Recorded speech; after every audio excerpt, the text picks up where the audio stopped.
Welcome back.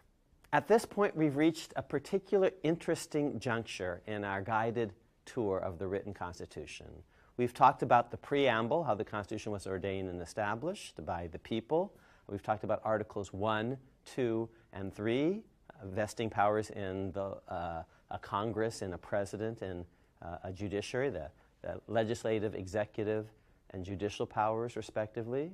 We've talked about Article 4, which outlines the significance of horizontal federalism, the relationship of states between amongst themselves and vis-a-vis the federal government, and of territories.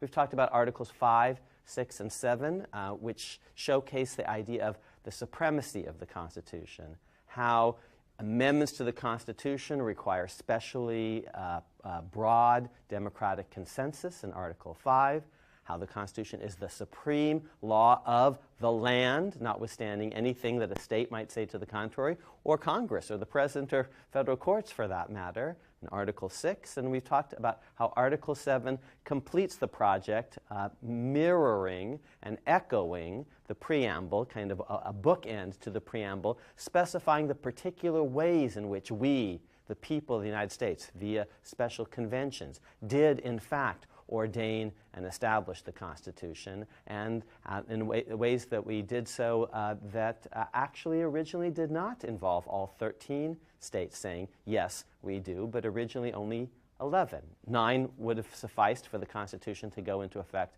among those states so ratifying. So that's where we are. We've come to the end of the original Constitution, and now we're going to start talking about the amendments. And we reached, as I said, a particularly interesting juncture because it turns out that the amendments are tacked on to the end of the document. That didn't have to have been the case. In many state constitutions, amendments are basically woven into the earlier document. In effect, the earlier document is word processed, and you get version 2.0 and 3.0, and it looks just seamless. But that's not how our Constitution, the federal Constitution that is, has in fact been amended. The textual amendments have just been added to the end chronologically as so many postscripts, PSs and PPSs and PPSs, like a careless written letter, a critic actually once said. But this is a reminder of one hugely important truth about the Constitution, that our Constitution is an intergenerational project. It's not merely the achievement of a group of founders, but actually a group of founders and amenders. Later generations of Americans are going to add these texts to the Constitution, and we're going to be able to see them, the contributions of these later generations, with distinctive clarity, because it turns out the amendments were added sequentially and chronologically. So we've been talking a lot about the founding era in the lectures thus far.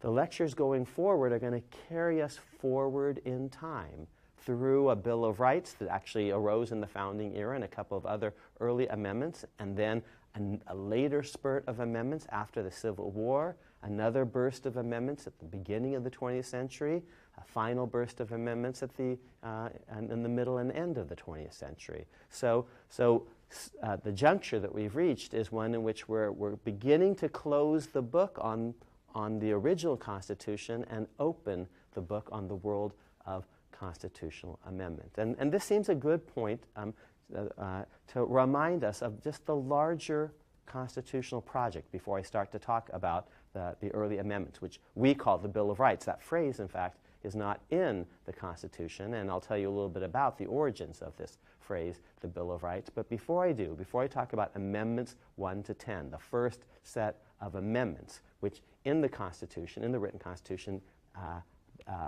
start right after Article 7. Before I do that, let me just stop and pause and say a word or two about this extraordinary intergenerational constitutional project and its world historical achievements and significance. What have the American people over the course of our history actually given to the world? And I think we've given to the world some extraordinary things, and these things are part of a larger intergenerational constitutional project. The project, in some sense, begins even before the Constitution with the achievement of independence, a Declaration of Independence, which, let's remember, actually gave reasons for breaking the ties that had bound the colonists to the mother country. So it was important that Americans actually put down on paper their justification. They submitted facts to a candid world about why they felt impelled to separate from King George because of all the abuses that had been perpetrated and how their petitions and remonstrances had fallen on deaf ears. Our revolution was organized around ideas and principles. It stood for something. We hold these truths to be self-evident, and certain principles were put forward. Now, those principles weren't always understood expansively. All men are created equal. Those words were penned by a slaveholder who doesn't free his slaves at his death, Thomas Jefferson. Yet those words would grow over time intergenerationally. Lincoln's generation would give those words a deeper and richer meaning than the founders did, and those words will continue to grow and expand over the course of American constitutional history, and that's what we're going to be talking about, how the words from early eras do get built upon by later generations. But the American Revolution was a successful military revolution, but it was organized around ideas. It does not, even though many people in America are opposed to independence, this successful colonial revolution does not end in a bloodbath in the streets with people slitting each other's throats in civil society the way the French Revolution does. It doesn't end with a kind of despotism that one sees with later Russian Revolution, Chinese Revolution. As revolutions go, military revolutions, it's a successful colonial revolution. It's rather admirable. It's not completely bloodless. It's not velvet. There had to be a war. It's not quite like the Czech Velvet Revolution in the late 20th century, but it's pretty impressive. Folks who oppose the revolution are not guillotined. They're kind of voted off the island. They're politically ostracized, but it's still pretty impressive.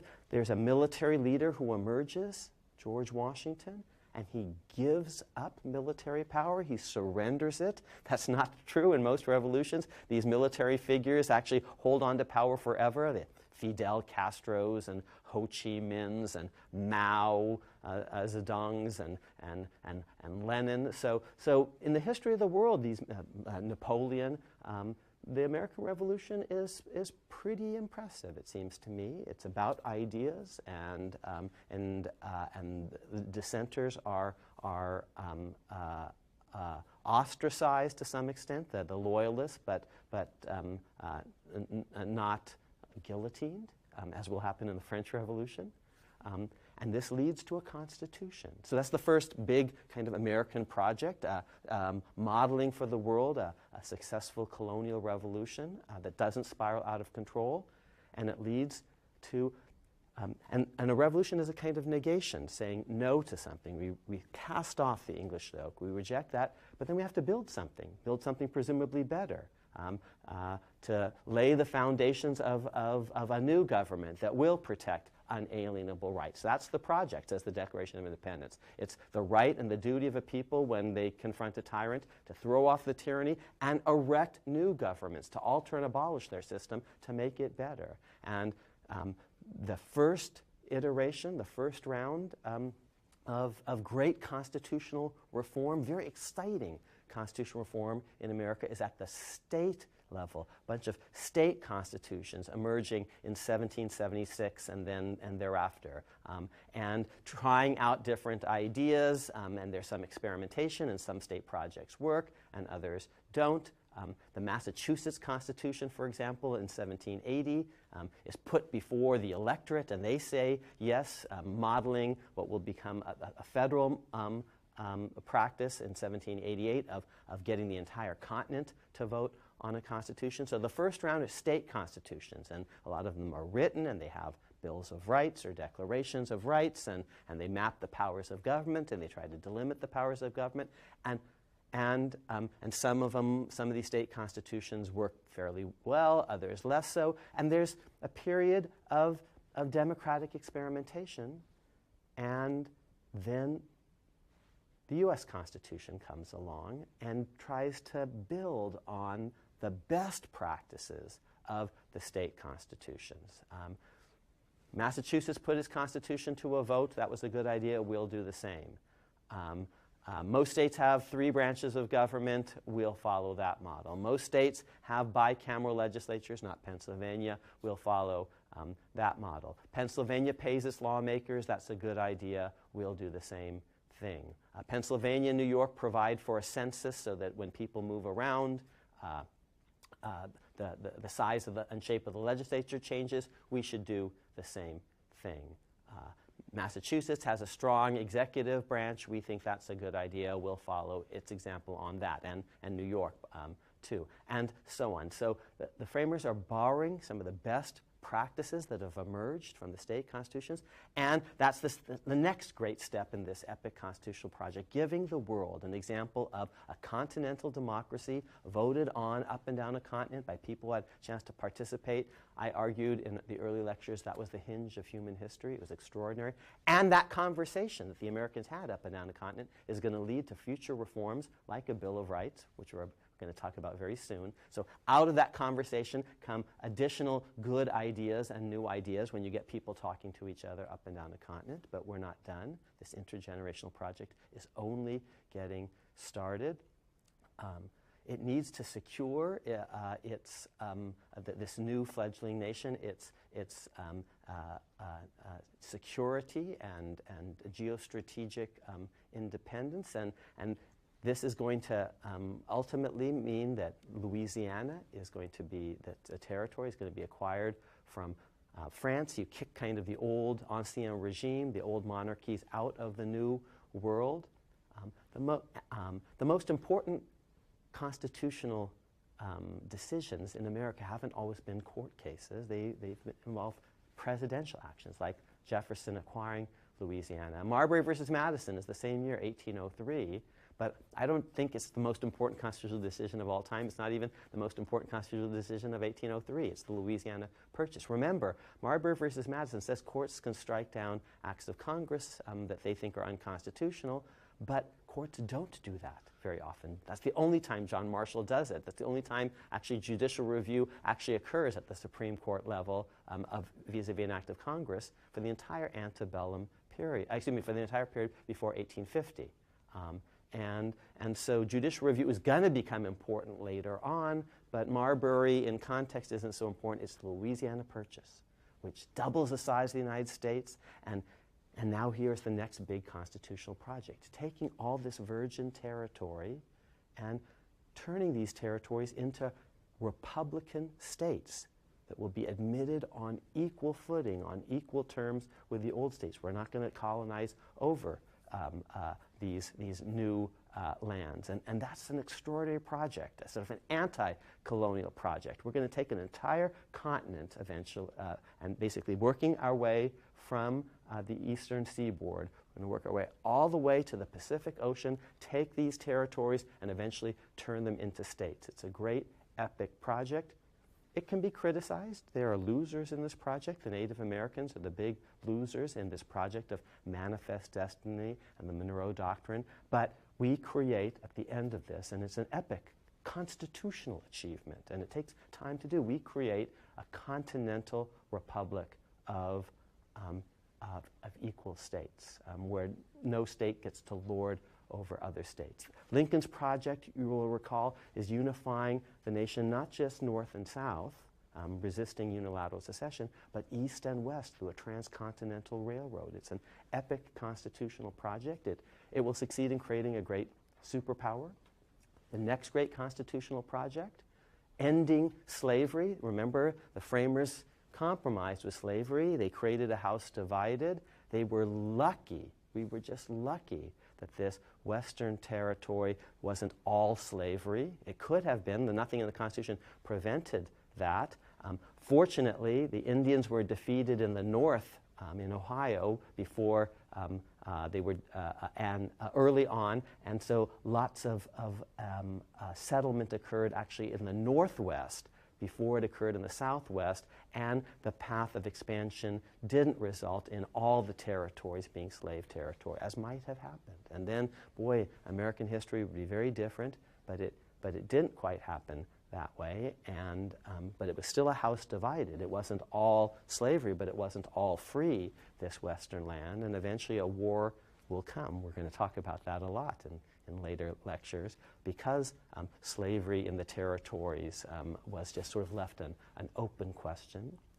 But the next great constitutional project, and again, remember, we're kind of beginning to carry the story forward in time, so this is a preview of coming attractions. The next great constitutional project will be ending slavery, Lincoln's constitutional project, affirming the equal rights of black Americans, their civil rights, and eventually their political rights, their equal voting rights, preserving liberty not just against the central government, but against the states. That's going to be a great Reconstruction project, and all these promises are made. They're not fully lived out until really later in the 20th and early 21st century, but it's an amazing constitutional example for the world. Imagine how different the world would look if America hadn't ended slavery.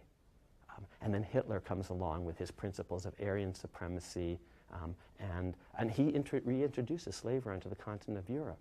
And that might have succeeded had America still been a slaveholding society, or a society committed to the supremacy of one race over another. But America wasn't that by the time Hitler comes along. America is an anti-slavery society by the time Hitler comes along, committed to a principle of racial equality. It's not living it out fully yet, but it's committed to that principle. That idea that all men are created equal has now been, in effect, written into the Constitution, and not just the Declaration of Independence. Now it's part of the supreme law of the land, and it means something far more robust. And we're still not done, the American constitutional project. Because of America's military might and its principles, begun in the Declaration of Independence and built upon, America in the 20th century will defeat Nazism and Italian fascism and Japanese military aggressive imperialistic authoritarianism, and a Cold War will emerge after that,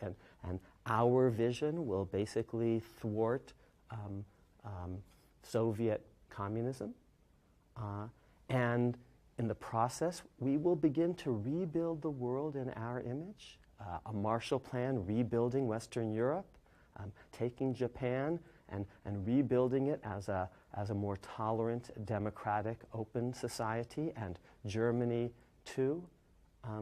It's an extraordinary constitutional project made powerful by the geostrategic might of the United States, by Lincoln's vision to unify the nation north and south and east and west, and stand fast on the idea that slavery is wrong and must end, and ultimately the deep principle is that all men are created equal. But think about how many societies in the history of the world have ever sort of, I think, done as much as the United States has, from the Declaration to the present moment. And let me say one other thing about the present moment. In our lifetime, we are genuinely living out this idea of a multicultural, multi-religious, multilingual society where everyone really is created equal. We're beginning to really not just redeem the promise of these later constitutional amendments that promise equality. Barack Obama is President of the United States, pretty striking. People of all faiths are eligible to run for office, even the highest office in land, and people of no faith. It's open to all, low-born people, high-born people. Great cities like New York and San Francisco are places really where north meets south and east meets west, where people from all the world, from Asia, from Africa, from Northern Europe, from Southern Europe, are coming together in this new world and modeling, I think, for the rest of the world an example of a genuinely democratic, pluralistic, multicultural society.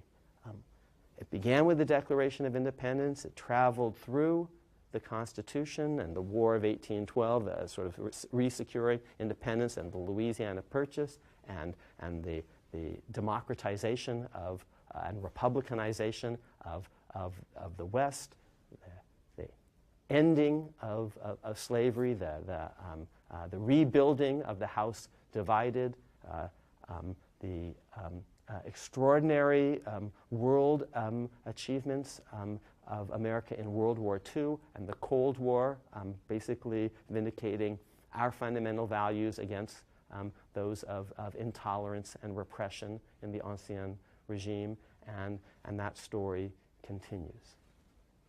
So to conclude this lecture, and then we'll start talking about the amendments. The amendments are a reminder that our constitutional project does not end in 1789. It's an intergenerational project. The project actually is ongoing today.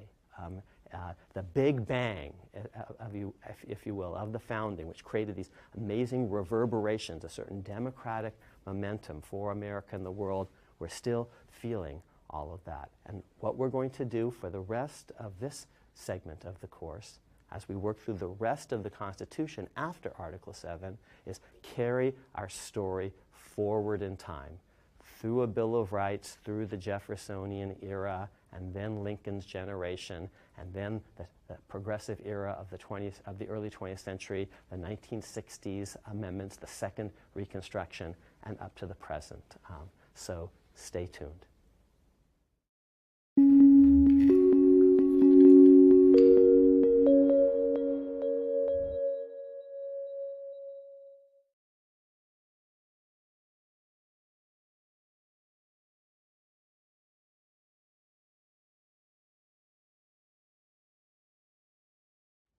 Welcome back. Let's talk about the first 10 amendments to the Constitution. We call them the Bill of Rights, even though that phrase doesn't appear in the Constitution itself, and indeed wasn't always used and regularly used to describe these amendments, in at least in Supreme Court cases, until much later in American history. I'll tell you the story about how that phrase comes to become much more common in later lectures, basically, but just to foreshadow, the framers of the 14th Amendment after the Civil War like to refer to these amendments as the Bill of Rights, and that caught fire. But these amendments were proposed in the first Congress in 1789 and ratified shortly thereafter, 1791. And today, they're absolutely central and iconic. Not so much, actually, in the early period. They don't mean that much on the ground for much of early American history, but they come to become absolutely huge. The big themes of these early amendments are federalism, or localism, if you will, and populism. These amendments, to some extent, are a reflection of a kind of anti-federalist critique of the original Constitution. Remember, the anti-federalists were worried that the Constitution created too powerful a central government without enough checks on it. They were nervous, and they also wanted to beef up state and local power to some extent as a counterweight against federal authority. Remember, the American Constitution follows the American Revolution, and the Revolution was a revolution against an imperial center, a revolution led by an alliance of local governments, colonial assemblies, and local juries, local militias.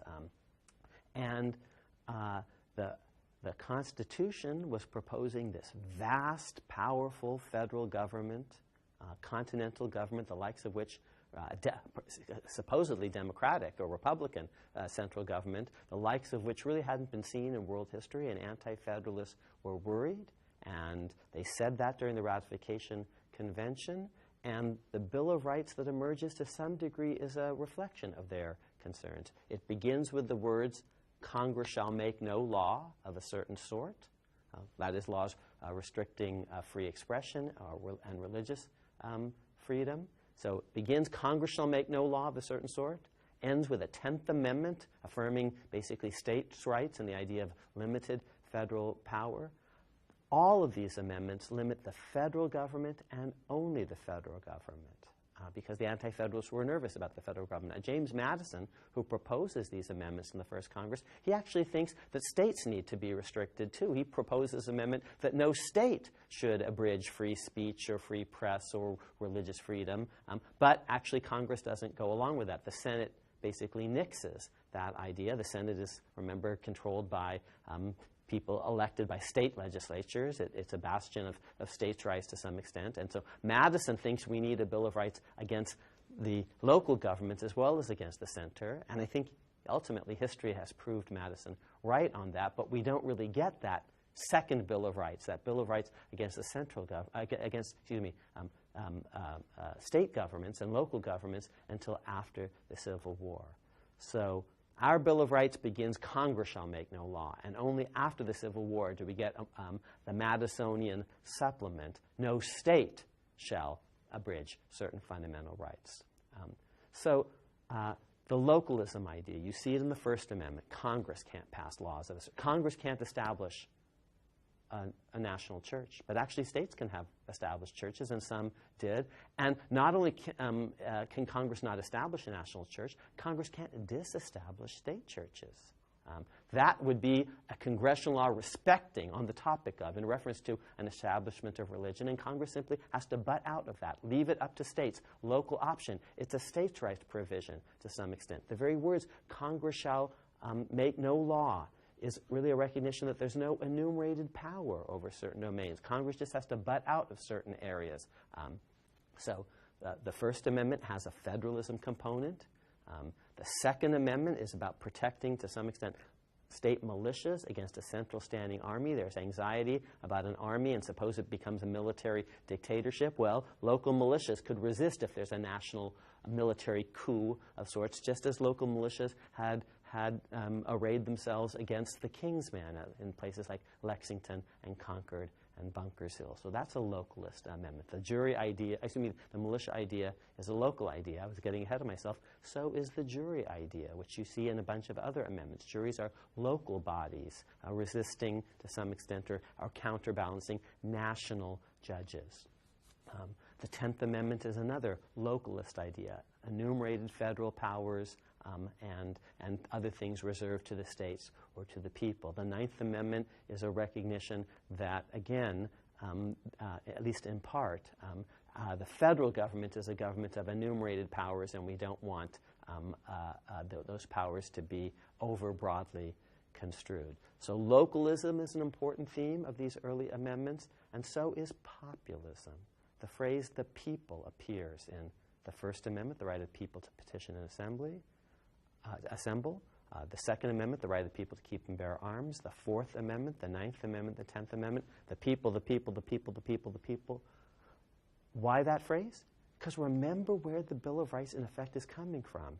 It's coming from the ratification conventions in 1787-88, when we, the people of the United States, got together state by state by state and started talking about whether we wanted to ratify the Constitution. And in that conversation, people said, gee, the Philadelphia framers goofed. They forgot a Bill of Rights. State constitutions have bills of rights. We should have a federal Bill of Rights, too. And so the Constitution, the Bill of Rights kind of bubbles up from the people, from this democratic conversation, from epic acts of free speech among the people, and so it's not surprising that the First Amendment affirms the freedom of speech because it's arising out of free speech. It's not surprising that the First and the Second and the Fourth and the Ninth and the 10th speak of the people, the rights of the people, because this is bubbling up from the people, from that preamble process, that we, the people, process of ordainment and establishment. That's what we began the course with, that epic deed, the hinge of human history, when for a year everyone is in a common conversation up and down a continent about how they and their posterity are to be governed. Let me just quickly run down for you what these first 10 amendments say. The First Amendment says that basically there should be no federal suppression of expression, free speech, free press, and no federal interference with religious rights and liberties. So That's the First Amendment. And you see an idea of popular sovereignty. Because the people are sovereign, ordinary people, we should get to decide for ourselves what our political ideas are. Congress shouldn't try to tell us what to say politically, what to think politically. They work for us. We, the people, are sovereign, so they can't tell us that we can't hear certain things. By the way, if you believe that deep idea of popular sovereignty, you should think state governments, they work for us too. They shouldn't be able to shut down political discourse. Incumbents shouldn't be able to tell their challengers, their political opponents, to pipe down or to shut up. But the First Amendment doesn't quite say that in so many words. It says Congress can't abridge free speech. Doesn't say states can. And states actually, although promising to abide by free speech and free press in their state constitutions, actually, we're going to see later in our story, especially in the South, state governments try to shut down free speech. State governments in the antebellum era make it a crime, a capital offense to criticize slavery. The First Amendment's words don't regulate states as such. They don't say, no state shall. They say, Congress shall make no law.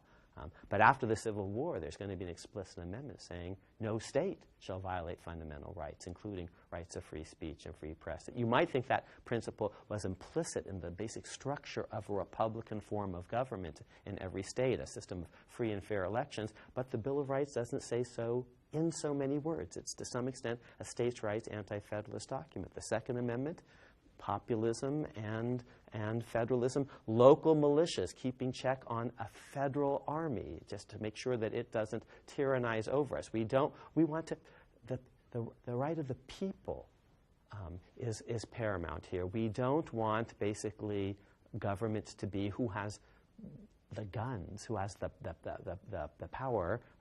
We want the military power. We want actually our society to be governed by what the people vote for, not what the army prefers. And in case the army ever gets out of line and tries to make itself into a military dictatorship, George Washington won't ever have any part of that, of course.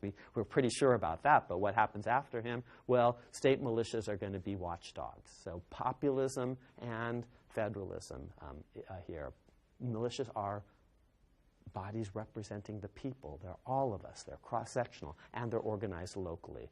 A Third Amendment says this army shouldn't be quartered in individual private homes. Again, there's unless Congress explicitly authorizes it. Again, an anxiety about a proto-military industrial complex, a culture within a culture of sort of military folks dominating others. Back to the themes of national security that we've talked about so much in this course. We need to create a strong federal military structure, but we need to keep it in check so that we tell them what to do rather than them telling us what to do and think and how to live. So the Second and the Third Amendments are sort of military amendments about keeping the federal military in check, and again, in the name of populism, popular sovereignty. The Fourth Amendment today is about no unreasonable searches and seizures. Today it's enforced by a thing called the exclusionary rule. We'll talk about that in later lectures, in which if evidence is acquired improperly by the government, even if it shows that someone's clearly guilty, it sometimes will be suppressed, excluded from a trial. The framers didn't believe in any of that. Their Fourth Amendment was more about the rights of innocent people. When the government came, the central government, and rifled through your papers or invaded your house improperly, unreasonable, you could sue that official for damages because that was an unreasonable and therefore unconstitutional search and seizure. And who would stand by you if you really had a good case? A local jury would. You'd sue that government official in trespass. They committed a tort against you. They entered your house. They rifled through your papers. A local jury would keep those central officials in check. So Fourth Amendment idea is in part a jury idea. Fifth Amendment has a takings clause. If the federal government starts grabbing your property, you can sue for just compensation. And again, who might decide what that piece of property is worth? A local jury might. And the Fifth Amendment talks about grand juries. And the Sixth Amendment talks about trial juries in criminal cases. And the Seventh Amendment talks about civil juries. Juries are a very big idea, maybe the biggest idea of the original Bill of Rights. And two things about juries. They're populist bodies, they're the people. They're localist bodies. See the ways in which juries are kind of like militias, local, populist. Militias, to some extent, can be seen as sort of jurors with guns in their hands. This is an anti-federalist vision, to some extent, reflecting a little bit of skepticism about the central government. The Eighth Amendment says no cruel and unusual punishments. Well, who's going to be meting out cruel and unusual punishments, possibly? A judge, a sentencing judge, acting without a jury, and we need to be worried about judges acting without juries. Remember, the founders created a powerful judiciary, but it was still third out of three, the least dangerous branch, and they wanted to counterbalance judges with a strong jury check and balance, just as you want to counterbalance the Senate with a House. The Ninth and Tenth Amendments, again, themes of populism and federalism. The phrase the people appears in both amendments, and these amendments are about limited federal powers. So populism and federalism, an anti-federalist vision to some extent. Well, if it's an anti-federalist vision, why do federalists like James Madison go for it?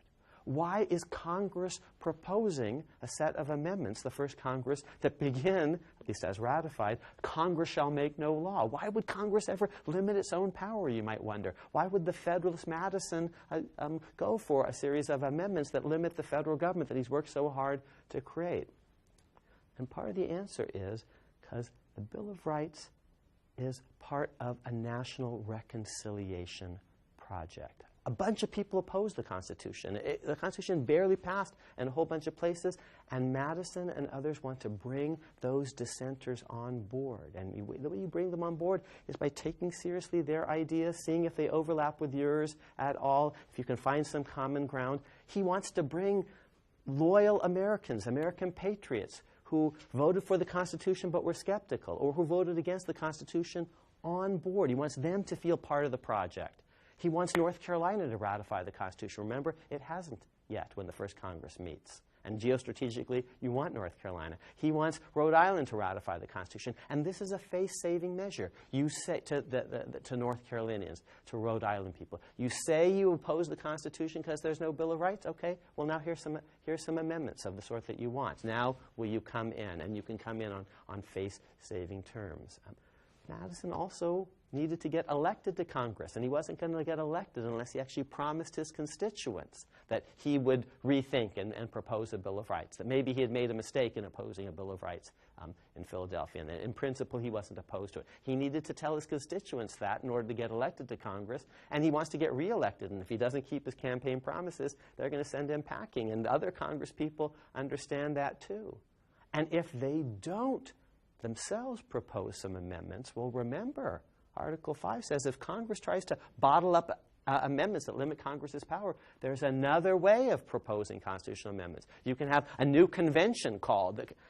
But does Congress want to lose control of the process? If they don't propose some reasonable amendments, maybe the states will demand a new second constitutional convention, which will propose a whole bunch of radical amendments that Congress wouldn't like better, to maintain control of the agenda of the process and propose your own sort of reasonable amendments, your olive branch, your compromise. And by the way, if you're in Congress, you're not probably expecting to be there forever. You're going to leave after a certain point. And when you leave, you want Congress to be limited. Today, people tend to stay in Congress for very long periods of time. At the founding, wasn't as true. And remember the geography, the distance. You're going to be a long way away from your home. There's not jet travel on weekends back and forth. And so people don't stay in Congress forever, the way sometimes today it seems as if they do. So when the early Congress passes amendments limiting Congress, they're not just limiting themselves, but their successors. Some of them are imagining that they're going to go home to the farm.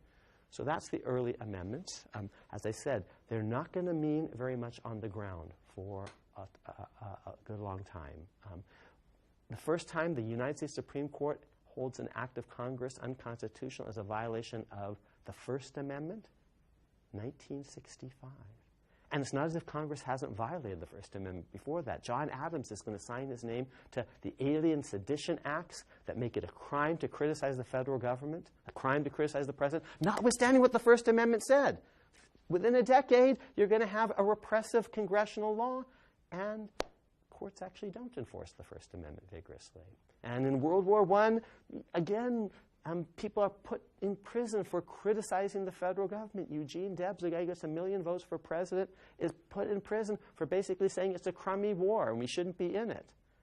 So these amendments are passed, and it's important as part of a national reconciliation project, but they don't quite fully mean a lot on the ground in court until much later in our constitutional story. And they're going to mean a lot more later on, in part because of the 14th Amendment that takes these rights and applies them against state and local governments as well as Congress. And the Supreme Court is more comfortable beating up on state and local governments, and only once it's done that will it build up all sorts of cases and principles about the Bill of Rights that it can then start to apply against the federal government. That's going to be a big theme of later lectures, so hold that thought. Those are the first 10 amendments. An 11th emerges soon thereafter. It's about limiting federal courts that have been a little too aggressive. Remember, the framers, the founding generation, didn't have as robust a conception of judicial power as we have today. The early Supreme Court was just a shadow of what it is today. It didn't get to decide most of the important constitutional cases of its era. And the one early case that it does decide before John Marshall comes along, a case called Chisholm versus Georgia, people immediately react badly to that. They oppose it. And the 11th Amendment is introduced to overturn a Supreme Court case where the Supreme Court, critics say, has gone too far and accumulated too much power for itself. I don't want to go into all the details. I just want to, they're very technical.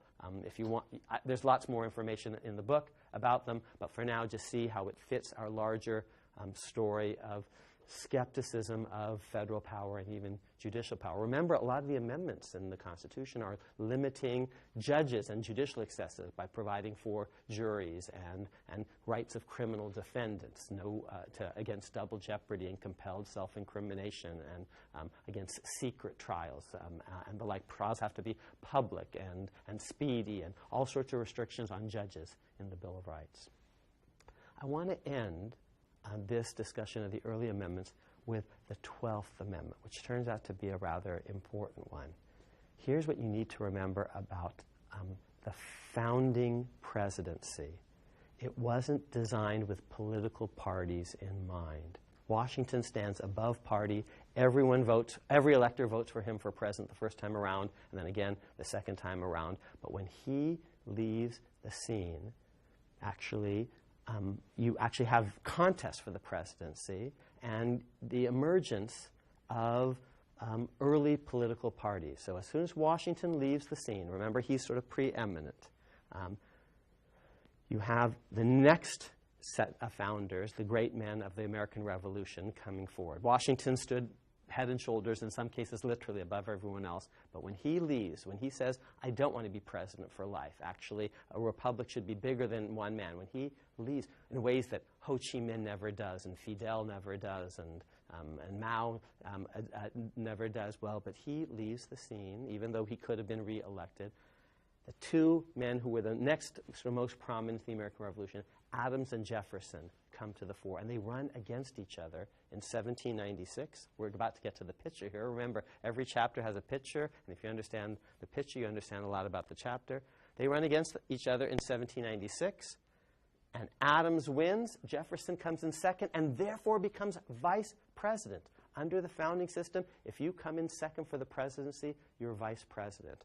And initially, they get along just a little bit, but they begin to become quite antagonistic to each other. Political parties emerge. Adams is the head of one party, Jefferson the other. And then they run against each other again in the rematch in 1800. And that time Jefferson wins.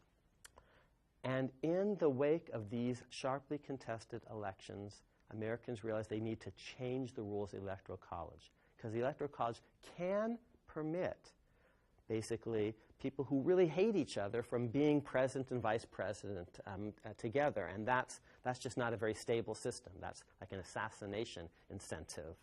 So they redesigned the rules of the Electoral College so that people can run as a presidential, vice presidential team. Under the new rules of the 12th Amendment, under the new rules of the 12th Amendment, you have people running separately for vice president. So the vice president is no longer the guy who comes in second for the presidency, the guy who may be actually completely opposed to the person who wins. Now you have tag teams, president, vice president, a ticket, so to speak.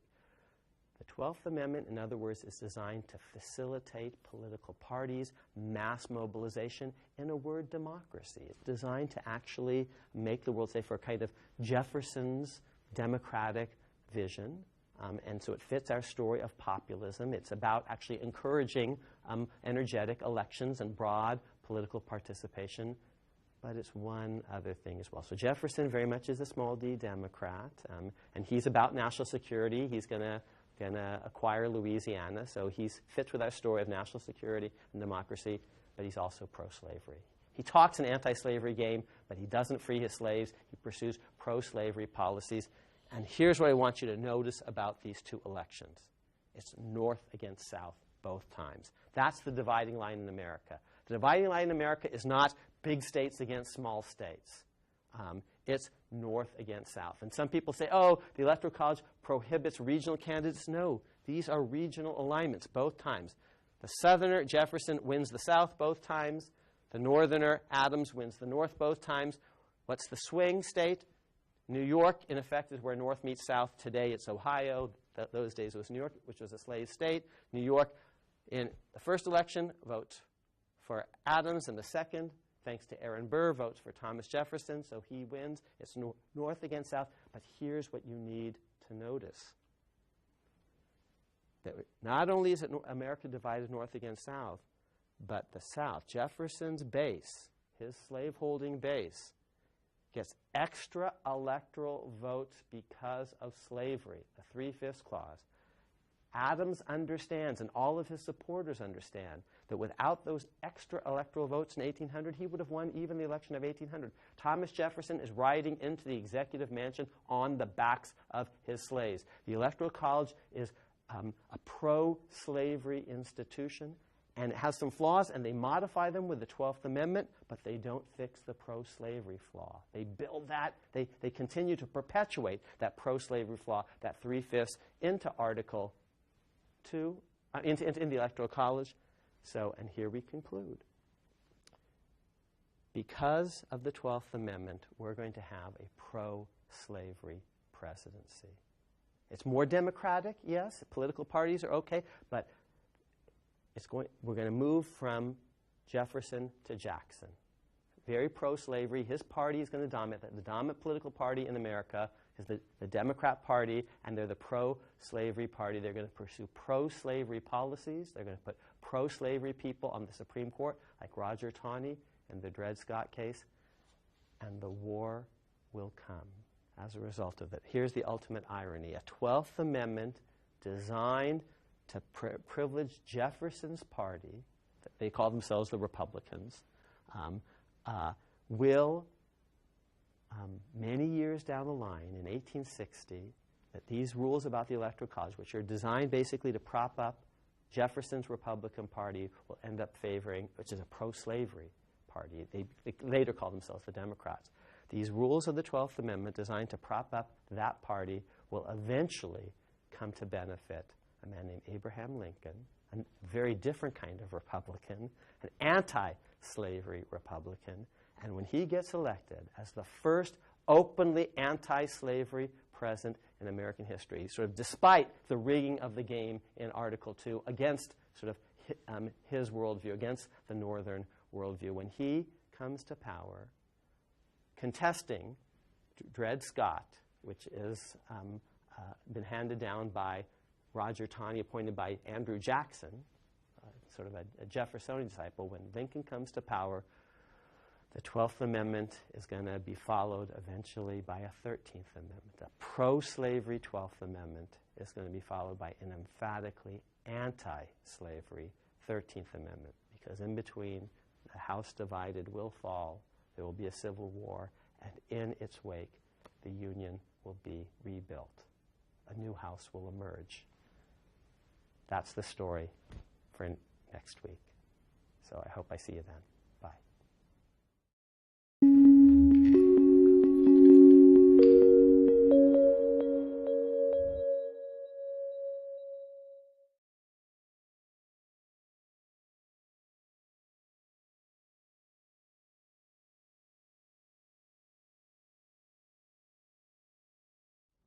Welcome back. We've come to another critical turning point in the story of the American Constitution. We've pretty much finished a conversation about the founding era, an era that generates not just the original Constitution and before it the Declaration of Independence, but that also includes the first set of constitutional amendments, the Bill of Rights, Amendments 1 to 10, and the 11th and 12th Amendments that follow shortly thereafter. The 12th Amendment's adopted in the era of Thomas Jefferson. It cements his vision of a more democratic and frankly, a more slavocratic presidential election system. And with that amendment, the founding era, the era of folks who actually had lived through the American Revolution and made and incorporated some of the ideas of the American Revolution, some of its themes, into our foundational document. That era comes to a close. And the next set of amendments aren't going to happen for more than a half century. So now is a good time to pause and to just recap a bit our three themes of democracy, national security, and slavery. Let's just trace just a bit the connections between democracy and national security to begin with. Let's remember that there is no Constitution. It just doesn't exist unless Americans are able to successfully not merely declare their independence from Great Britain, but establish that. And they need to establish that on a field of battle, through a long and bloody war. And they barely win that war. They're very lucky to win that war. George Washington understands that Providence smiled on him again and again and again. It's won only with the help of the French at critical moments, and you can't count on the French in the future. And so Washington understands there's a geostrategic, a national security imperative to create a stronger central government. Because remember, the Articles of Confederation just aren't strong enough to achieve their basic purpose, which is common defense. The Declaration says what we're against. We're against Britain. It says what we're for in terms of principles. We're for unalienable rights of life, liberty, and the pursuit of happiness, no taxation without representation, jury trials, and so on. But how is that going to be, those principles, how are those principles going to be manifest in a new system of government? Well, state constitutions emerged, replacing colonial governments. And at the continental level, we had this Articles of Confederation, which is a loose league, an alliance, a treaty, a confederacy of sorts to coordinate military opposition to King George. And that alliance had as its central purpose, basically, foreign affairs and national security, common defense. And it didn't work well enough because it was premised on the idea that individual states would pay into continental coffers to support the army and the war. Individual states would provide the soldiers, and the problem is the individual states really didn't pony up. They didn't pay when they were supposed to. They didn't always provide the manpower they had promised to. And what do you do if Virginia doesn't pay up? You can't put Virginia in jail. So the Constitution emerges as a national security alternative to the Articles of Confederation and a foreign affairs alternative to the Articles of Confederation. In foreign affairs, the Articles of Confederation promised that America's, that this Continental Assembly would make treaties with foreign nations, but the problem is individual states sometimes violated those treaties and then gave the foreign nations an excuse to not keep their end of the bargain. So Britain, at the end of the Revolutionary War, promised to abandon a whole bunch of forts, and it refused to honor it, using as its excuse, well, different states haven't followed the Treaty of Peace. So since individual states were violating the Treaty of Peace, Britain didn't have to keep up its end, which was to evacuate the forts. Now, as an alternative to that Articles of Confederation regime, we have a constitution that emerges, and the Constitution is going to give this new central government power to not just make treaties, but to make those enforceable law that states are going to have to follow. It's going to have power to impose taxes on individuals. And if an individual doesn't pay, you can put him or her in jail. And with that tax money, it has the power to create its own army and pay for it, and to regulate Western territory, again, something that the Articles of Confederation sort of hadn't provided for. So now we're going to have a much more powerful central government with the power to tax people and raise armies and conduct foreign affairs and negotiate treaties that will really be binding law and regulate the West and regulate interstate commerce and international commerce. And it's a lot more dangerous, because it really can pass laws now that bind individuals. So we have to have some safeguards. It has to be more representative. Because individuals are going to be taxed, they have to be represented. Because it's actually a real legislature that can pass real laws, it should be broken into two, just like state legislatures in most of the states were. It's got to be bicameral. We're going to need a separate executive branch to check and balance it so it doesn't get out of control the way some state legislatures have gotten out of control. And that separate executive is also going to be of value in national security, because he's going to be able to be a commander-in-chief and negotiator-in-chief and diplomat-in-chief and have some weightiness, some gravitas on the international stage. And that's going to be especially true when George Washington becomes president, as everyone expects him to be. You need a separate judiciary, both to enforce these treaties and continental laws against recalcitrant states, and also to check and balance Congress. So precisely because you're creating a more powerful legislature, you need to break it into two, to create a separate executive, to create a separate judiciary, both of which are also going to be useful for geostrategic purposes, to negotiate good treaties and ensure their compliance by states. So the national security imperative now explains a lot of the existing Constitution. Now, who's the big loser in this game with a lot more power in the federal government? The states are the big losers. The state governments, they probably are not going to be as excited about this new Constitution. And so in order to get the Constitution launched, the framers at Philadelphia do an end run around state governments to say, we're going to actually propose our plan to the people themselves rather than to ordinary state governments. We'll get them to sign on. And by the way, we're going to do away with unanimity, because if unanimity is required, Rhode Island will veto the whole project. So as an end around state governments, the Constitution appeals to the people themselves, driven by this national security imperative. The Philadelphia insiders actually have to play an outsider's game, appealing to the people themselves, going over the heads of state governments. State governments had legitimacy. They had traced back to the colonial governments that had been up and running for, in Virginia's case, 150 years before the American Revolution. But state governments actually might not go for this system that drains so much power for them. So the framers appeal to the people themselves. And if people themselves are going to be asked to ratify it, you're going to have to put in this document a lot of democratic sweeteners, regular elections and no property qualifications for office holders, and all sorts of egalitarian ideas that are going to get the people to vote for the thing. You're going to have to let dissenters speak up, because otherwise there's not going to be a democratic buy-in.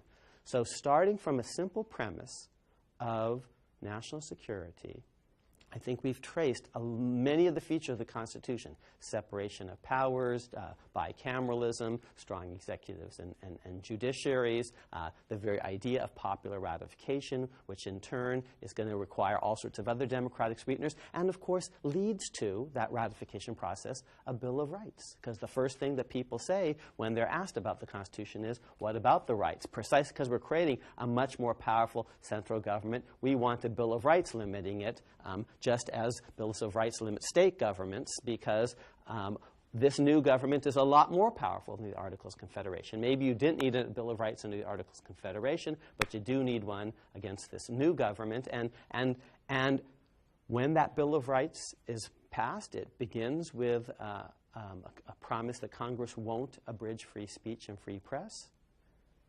Within a decade, Congress does abridge free speech and free press by passing a law in the middle of a quasi-war with France, a naval war, in which John Adams signs his name to the Alien and Sedition Acts, and the Sedition Act makes it a crime to criticize the federal government, makes it a crime to criticize John Adams and to criticize congressional incumbents. It's actually not a crime, interestingly enough, to criticize the vice president, Thomas Jefferson, who's the leader of the other party. It's a crime for challengers to criticize incumbents, but not for incumbents to criticize challengers. And Jefferson and his party thinks that all this stinks.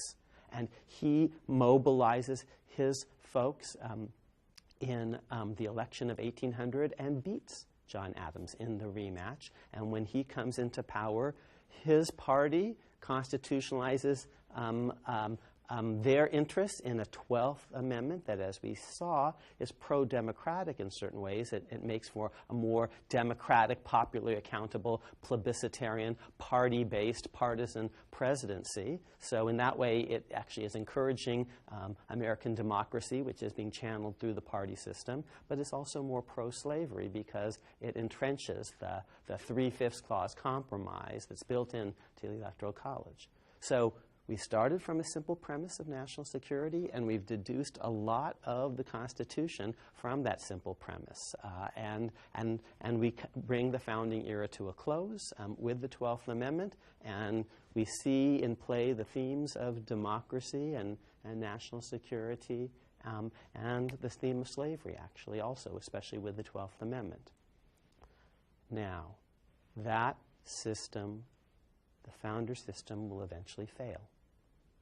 We call that failure the Civil War, and part of the reason it fails is, I would say probably the biggest reason, it didn't eradicate slavery. It didn't put slavery on a path of ultimate extinction. It, for example, gave Congress, this Constitution, the power to eliminate slavery in the territories, but it didn't require Congress to eliminate slavery in the territories. And Congress actually chose to eliminate slavery from some territories, but not others. And we were lucky, just lucky, that eventually those free territories predominated. Imagine a world in which most of the early immigration flows into the southwest rather than the northwest. Well, in that kind of world, if the South wins the early foot race for Western settlers, maybe it actually is able to expand slavery throughout the territories. That didn't happen because northern Indians got defeated first, and so lots of people flowed into Ohio. It didn't happen because lots of European immigrants wanted to come to the northwest where there was free labor, rather than the Southwest, where they would have to compete against slave labor, and some of them were simply racist. They didn't want to live alongside lots of black people. It didn't happen because there was less early slave importation than might have been anticipated, because there was a slave revolt in Haiti, led by Toussaint Louverture. And once that Haitian slave revolt had occurred, some southern jurisdictions were scared of importing too many slaves from the Caribbean, because those slaves might have actually been participants in slave revolts, or might have seen black people killing white people, and those are kind of dangerous viruses that you'd be importing into your own state if you imported those slaves. So there were fewer slaves that got imported into the South and the Southwest than had been anticipated. More early immigration poured into the Northwest than might have been predicted. And as a result, kind of luckily, the North won the foot race for Western land. The Constitution could have done better. It could have said no slavery in the territories, or no slavery in any of the territories after 1808, and it didn't do that. And we got lucky in a way that the North predominated over the South. Now, the structure of the Constitution, remember, through the 3/5 clause, tilts the presidency in favor of the South, and that becomes entrenched after the 12th Amendment, Thomas Jefferson's ascension. And Jefferson is going to be succeeded by Andrew Jackson, eventually, who carries the banner of the party that Jefferson and Madison, both slaveholding Virginians, they found a party that they call themselves the Republicans, but they eventually are renamed the Democrats, and that becomes Andrew Jackson's party. And Jackson is democratic and national security oriented. He's a general who can beat the British, and pro-slavery, and he puts on the court pro-slavery jurists like Roger Taney, who succeeds John Marshall, who in the Dred Scott case says, actually, Congress can't prohibit slavery in the territories. Now, that's preposterous. Congress had tried to prohibit slavery in certain territories from 1789 on, the Northwest Ordinance. In the Constitution, it didn't require that Congress prohibit slavery in the territories, but it surely permitted Congress to prohibit slavery in any territory it chose. But by 1857, the Supreme Court is saying otherwise. And when the Supreme Court says otherwise, and when slavery starts to spread even into the Northwest, when Jackson's party has become the party of Franklin Pierce and James Buchanan, and even places north of a certain line are allowed to have slavery in Kansas, in Bleeding, Kansas. When that happens, when the Democrat Party starts to aggressively push a pro-slavery agenda, a man named Lincoln, who had left politics pretty much, comes back in, gets sucked in the 1850s, and eventually will lead an anti-slavery party, a very different kind of Republican party, to victory in 1861. His election is in some ways ironic. He wins in the Electoral College. He gets less than 40% of the popular vote nationwide. But he basically sweeps the North, except for New Jersey and maybe one or two other places, but pretty much fills an inside straight. It wins basically in all the northern states and is elected president through the Electoral College, even though that Electoral College had been designed at Philadelphia and redesigned in the 12th Amendment in some ways to accommodate and even favor slavery through the Three-Fifths Clause. And what is his platform? He is the first openly anti-slavery president in American history. Until then, all your presidents have basically been either Southerners or Northern men of Southern sympathies. That's the phrase. People like James Buchanan from Pennsylvania, Franklin Pierce from New Hampshire, who are Democrats, Jackson's party, and even though they're from the north of the Mason-Dixon line, they basically dance the slave-ocrats tune. They basically are appealing to the base of their party, and the base of their party, which is the dominant political party in antebellum America, the base of that party is a Southern base. So all your presidents before Lincoln are basically Southerners or Northern men of Southern sympathies, and Lincoln is openly anti-slavery, the first openly anti-slavery president in American history. And what's his anti-slavery agenda? Is it he's going to get rid of slavery in the Southern states now? Not at all. He's not an immediate abolitionist. Indeed, he says, I'm not sure that the federal government has power to get rid of slavery where it exists in the states. That's a states' rights issue. His agenda is much more modest than that. Read my lips, no new slavery is basically his motto. In other words, let's try to exclude slavery from the territories.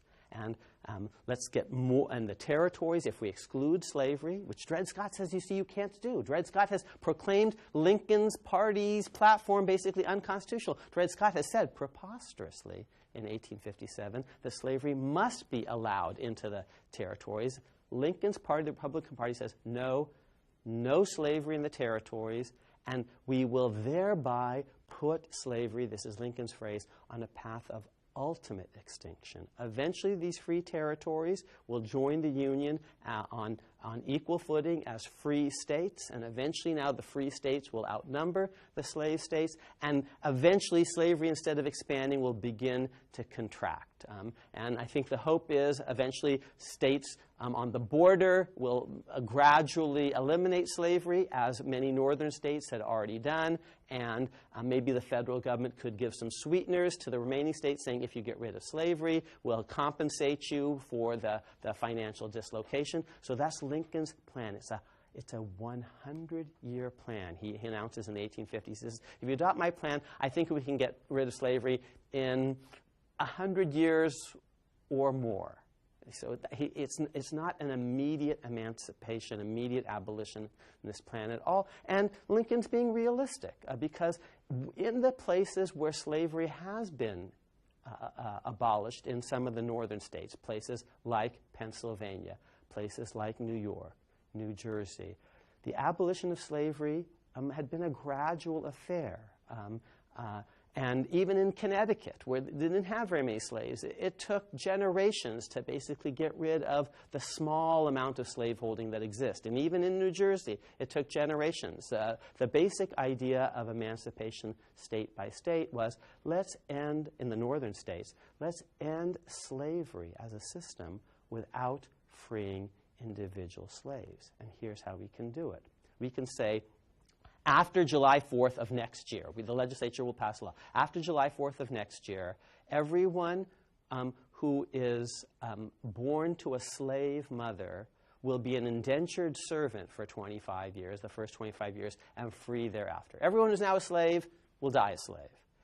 And everyone who's born after July 4th will, in effect, be indentured, enslaved for the first 25 years, but free after that. And then, basically, with the passage of time, the slaves die, the indentured servants reach maturity. They eventually are free. Their children are free. Eventually, slavery ends, but existing slave masters basically get 95 cents on the dollar or something like that. They basically get the benefit of their investment for a very long time. The future is given to freedom, but the present is conceded to slavery. That's the Lincolnian compromise. Slavery is wrong, but we can't get rid of it immediately because so much of our economy and society are based on it. So let's put it on a path of ultimate extinction. And the way we do that is first by eliminating slavery, by saying no new slavery in the territories. That's Lincoln's vision. It's very gradual. It's not anything like what eventually happens. What eventually happens is we're going to get rid of slavery everywhere, immediately, without compensation, within 5 years of Lincoln's election. And in the next lecture, I'll tell you how that happened. So stay tuned.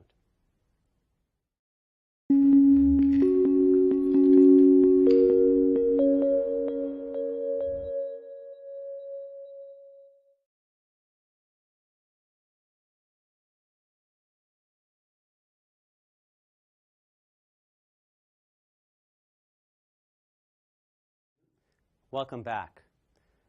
It would be nice to think that the eventual elimination of slavery through the 13th Amendment, the promise of equal civil rights for African Americans in the 14th Amendment, the promise of equal voting rights on account of race in the 15th Amendment. It would be nice to think that all of these things, even though they weren't done by the founders, were really anticipated by the founders, that the founders put America on a path whereby things like the 13th, 14th, and 15th Amendments would be the inevitable culmination of a Declaration of Independence that promised that and proclaimed that all men were created equal. It would be a nice story, but it's not true.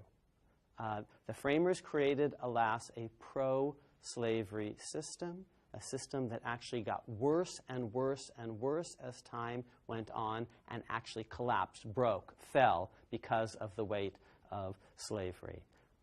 The presidency, both in Article II and then in the 12th Amendment, was basically designed to advantage the slaveholding South because the 3/5 clause gave southern slaveholding states extra clout in the Electoral College.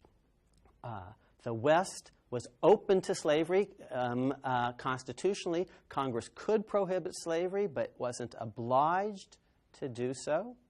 And as a result of these facts, the presidency leaned toward the South. Slave states actually became more virulent, many of them in their defense of slavery, more aggressive in their commitment to slavery. They elected increasingly extreme pro-slavery presidents, from Jefferson to Jackson to Pierce and Buchanan. They shut down free speech in the South. It was a crime to criticize slavery in many parts of the South, a capital offense in many parts. North Carolina, for example. Preachers in the pulpit were imprisoned, prosecuted and imprisoned for preaching that slavery was a sin. When Northern congressmen tried to speak out against slavery, Southerners actually tried to indict them for their anti-slavery speech and demand that they stand trial down South. When Charles Sumner gives a speech against slavery, his head is smashed in by Charles Sumner is a Massachusetts anti-slavery senator, and when he gives a speech against slavery, his head is smashed in. He's almost killed by a pro-slavery Southern congressman named Preston Brooks, and the South actually enthusiastically supports Brooks and basically sends him letters saying, hit him again, next time. You didn't finish the job the first time. So the South wants to expand slavery not just into the Southwest, but into the Northwest, into Kansas and Nebraska, wants to acquire many Southern slavery expansionists, Cuba and Mexico, maybe even Brazil, to create a vast slavocratic empire. And there's nothing in the Constitution that prohibits that if they manage to get the votes. And one of the only reasons they don't manage to get the votes is actually kind of luck. Luckily, Americans tend to flow faster into the Northwest than into the Southwest. And so basically, anti-slavery forces win the foot race for Western land in general and are able to thwart some of the most extreme Southern pro-slavery policies. But let's be clear. Abe Lincoln wins in 1860 kind of not because of the Electoral College, in the spirit of the original Electoral College rules, but despite that. The Electoral College was rigged in favor of the pro-slavery South, and Lincoln wins nonetheless. He, as I said before, the first anti-slavery president in American history. And by anti-slavery, he's not extreme. He just is the first president to say, as president, slavery is wrong and we should eventually get rid of it. Now, John Quincy Adams is opposed to slavery. He doesn't love it. But as president, he's got a guy from South Carolina as his vice president, John C. Calhoun. He only starts talking about slavery after he leaves the presidency, when he no longer needs to get Southern votes in order to get himself into the White House.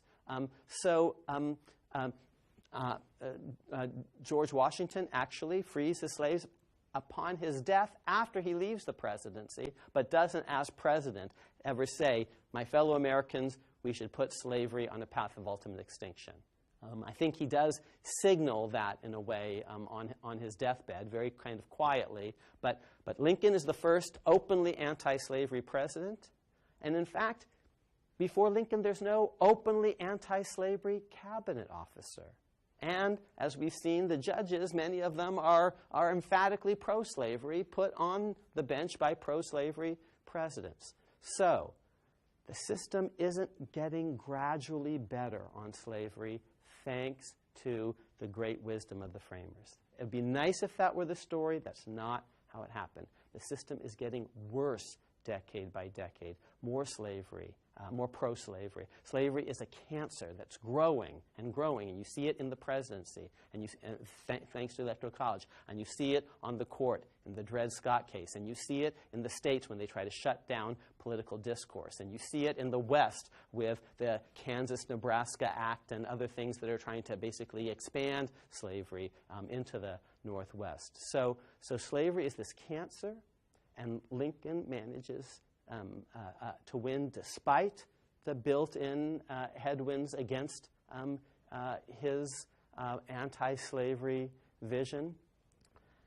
And if the South, the pro-slavery South, had been smart, you would never have had anything, even after Lincoln's election, like the 13th, 14th, and 15th Amendments. Lincoln doesn't get a popular majority. He gets less than 40% of the popular vote, a slim majority in the Electoral College. but not a popular mandate of any sort. His party doesn't have control of the House or the Senate, in fact.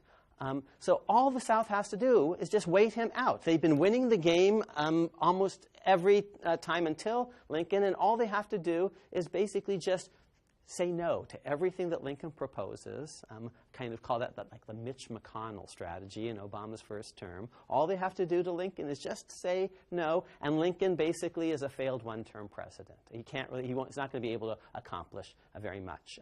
Here's what he can do. He can appoint anti-slavery governors of the Western Territories who will no longer participate in the rigging of elections in places like Kansas in favor of pro-slavery forces. So he can do a little bit in the West. He can try to ensure that abolitionist literature circulates in the South, because the South has basically banned anti-slavery pamphlets from circulating. So Lincoln, because he controls the post office, maybe can do that. Because he controls appointments of territorial governors, can do a little bit there.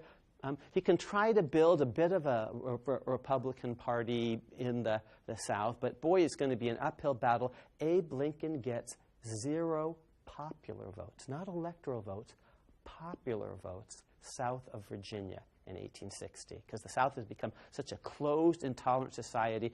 Basically, in effect, it's a crime to be a member of the Republican Party and to support Lincoln's vision when you're down south. And Lincoln can try to do a little bit, but his prospects are pretty limited if the South simply basically shuts him down by staying at the table and blocking everything. But instead, the hotheads in South Carolina and elsewhere take up arms against a duly elected government. At Fort Sumter, fire upon the Union flag, even though Lincoln had been elected fair and square, and even though secession was unconstitutional under the founding for reasons that we've talked about at great length. But the hotheads in South Carolina first unilaterally declare their secession before Lincoln has even taken office in December of 1860, and then in early 1861, shortly after Lincoln's inaugural address. Lincoln hasn't done anything particularly provocative, really, but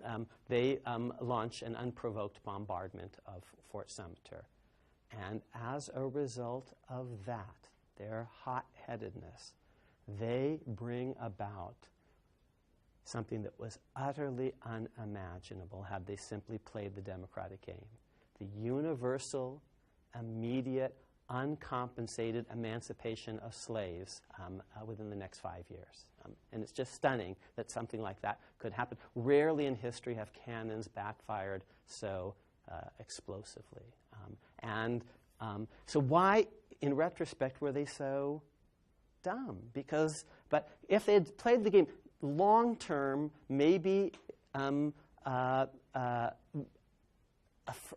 slavery might have ended even on Lincoln's agenda in 100 years. But they would have gotten 95 cents on the dollar. They would have gotten all the value of their slaves. They would have been able to transition to new economic ways of life. So why were they so dumb? And my answer basically is because they were arrogant and drunk with power and evil. Slavery is tyrannical. Tyrants actually live a life of arrogance, and they actually are contemptuous of others. They don't want to hear other points of view. So they were overconfident about their military prospects and their constitutional vision, and they shut down people who tried to say otherwise, who tried to argue, Southerners, that the slavery was actually not very good even for the South. They tried to shut down discourse, and as a result, they basically shot themselves in the foot. They, in the same way that lots of tyrants over the course of world history have basically made fundamental miscalculations because they shut down information flows because they just didn't want to hear things that were at all critical of their opinions. And when you shut down information flow, you actually weaken your society in some very important ways. This is the long-term strength, it seems to me, of open, free, democratic cultures. Here's the story of how we eventually get the radical 13th Amendment. Lincoln gets elected despite the 12th Amendment. The South secedes by force of arms. And they put up a pretty good military show. And so eventually, Lincoln is forced as a military measure to issue the Emancipation, and as a diplomatic measure, the Emancipation Proclamation. His initial proposal is simply, come back to the Union. I won't tinker with slavery in the states. You know, I'm going to stand on my platform of excluding slavery from the Western territories, but that's not really going to prejudice your economic interests in any immediate way. So, and I promise that I'm not going to mess with slavery in the states. And if you like, I'll support a constitutional amendment to that effect. That's what Lincoln says in his inaugural address, a very different kind of 13th Amendment. But the South spurns that deal. Lincoln is initially just trying to bring them back in, but after the war proceeds, in the fall of 1862, he issues his preliminary Emancipation Proclamation, which, as a war measure, is going to provide for the freeing of certain slaves in the rebel territories. Now, why does he do that? Again, it's as a war measure. Two ideas. One, he's worried as diplomat-in-chief. Remember, the foreign policy and geostrategic considerations the president has to keep in mind, because the Constitution is very much about national security and geostrategy. He's worried that England, that Britain, might recognize the Confederacy. They have certain economic interests. Southern cotton feeds and fuels British textile mills. And Britain doesn't care about American Union as such. Britain had fought against the American Revolution, had fought America in the War of 1812, has its own territories in the New World, Canada and elsewhere, and might not like nothing better, maybe from a certain imperial British point of view, to have the former American colonies sort of divided against themselves so Britain can play its classic divide and conquer game. So if it's just a war about American Union, maybe Britain sides with the South. But if it's a war to end slavery, if Lincoln can redefine the meaning of the war originally fought for union, but now Lincoln with the Emancipation redefines it as a war for freedom, for the end of slavery, British public opinion will not allow Britain to side with the South. Textile workers, even in Britain, at the risk of their own jobs, will actually support Lincoln's vision and will oppose any British effort to recognize the Confederacy. So there's a foreign policy dimension to the Emancipation Proclamation. Keep England out of America, just as the Revolution had been designed to sort of kick England out, keep them out. And there's a more immediate war aim. If you take all the Southern manpower represented by the slaves, that they're propping up the plantations, they're freeing up labor. If they working the fields, then they're freeing up the, masters and overseers, white labor, to fight on the battlefields. So they're helping the South for its basic economic base. If all those slaves instead stop helping the South and actually join the Northern cause, and maybe some of them join the Union Army, well, that's a lot of manpower to take from one pan of the scale and put it to the other, and Lincoln thinks that might very well be the margin of victory, and it turns out he's right. 180,000 blacks in blue end up fighting former slaves and their kinfolk in the Union in places like Kentucky flock to the Union lines. You have all that manpower that had been supporting the Confederacy in effect, and now it's supporting the Union cause, and that's the margin of victory in some important respects. This will help a strategy that will culminate with smashing victories in not just places like Gettysburg and Vicksburg, but in Atlanta. And Lincoln wins re-election. And when he wins re-election, some of you have seen the movie Lincoln, he uses his renewed mandate to push through a 13th Amendment that's going to say slavery must end everywhere. And this is radical, not just in the former Confederacy, but even in Union states like Kentucky and Maryland and Delaware, Missouri. West Virginia has also sort of joined the Union during this time period. So slavery has to end everywhere, not just for rebel masters, but even for loyal Union masters in places like Kentucky. Slavery has to end everywhere immediately, now, not in 20 years or 50 years or 100 years.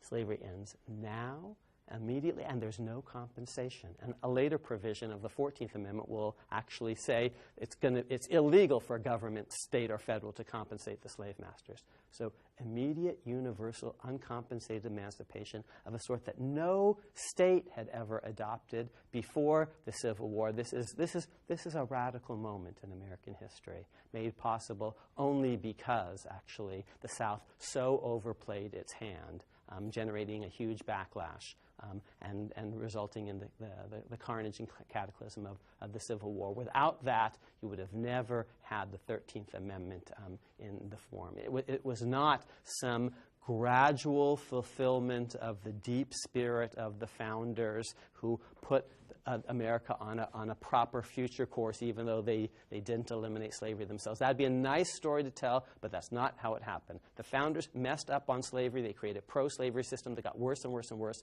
This cancer, and the cancer became so bad it almost killed the patient, and radical measures were needed as a result, and Lincoln was able to do that only because of the Civil War, only because the South was dumb enough to secede, frankly.